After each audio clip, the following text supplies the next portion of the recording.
ثریا ہندوستانی فلم نگری کے اپنے دور کی دولت مند ترین اداکارہ و گلوکارہ مانی جاتی ہیں۔ گلوکارہ نور جہاں کی طرح اداکارہ و گلوکارہ ثریا نے بھی اپنے دور میں بے پناہ مقبولیت حاصل کی تھی۔ 1940 اور 1950 کے دہائیوں میں وہ دراصل نرگس، کامنی کوشل اور گیتا بالی جیسی اداکاراؤں سے کہیں زیادہ مقبول تھیں۔ ان کے گائے ہوئے گیت سارے ملک میں گونجا کرتے تھے۔ ممبئی میں ان کی رہائش گاہ کے سامنے دن اور رات کسی بھی پہر ان کے مداحوں کی بھیڑ ان کی ایک جھلک دیکھنے کے لیے گھنٹوں انتظار کیا کرتی تھی۔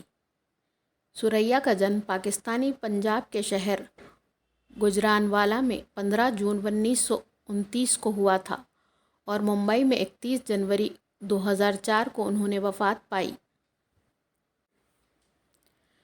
ثریا فطری طور پر ایک سریلی اور شگفتہ آواز کی مالک تھیں۔ ویسے انہوں نے ہندوستانی کلاسیکی موسیقی کی باقاعدہ تربیت حاصل نہیں کی تھی۔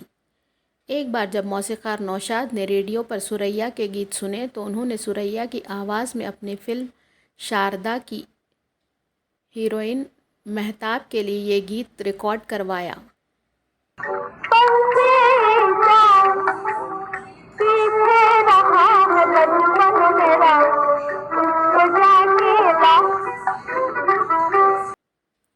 بے حد مقبول ہوا۔ اس وقت ثریا کی عمر صرف 13 برس تھی۔ فلم پھول، انمول گھڑی، درد جیسی فلموں میں ان کی اداکاری سے زیادہ ان کے گائے ہوئے گیتوں کی مقبولیت نے انہیں راتوں رات شہرت بخشی۔ مشہور و معروف گلوکار کے ایل سہگل نے ان کی آواز کو بہت پسند کیا۔ اس طرح سہگل کی فلم تدبیر میں انہیں پہلی بار ہیروئن کا رول ملا۔ سہگل کے ساتھ انہوں نے 2 اور فلمیں عمر خیام اور پروانہ بھی بطور ہیروئن کام کیا۔ اسی طرح انہیں سہگل کے ساتھ گانا گانے کا اعزاز بھی حاصل ہوا۔ فلم اشارہ کے بعد مرزا غالب ثریا کی آخری فلم ہے جس میں ہم ثریا کے فن کو بام ثریا پر دیکھتے ہیں، جبکہ بطور اداکارہ و مغنیہ ثریا کی آخری فلم رستم اور سہراب تھی۔ برصغیر کی تقسیم کے بعد مشہور مغنیہ نور جہاں اور خورشید جب پاکستان سدھار گئے تو ثریا کی مقبولیت ہندوستان میں اپنے عروج کو پہنچ گئی۔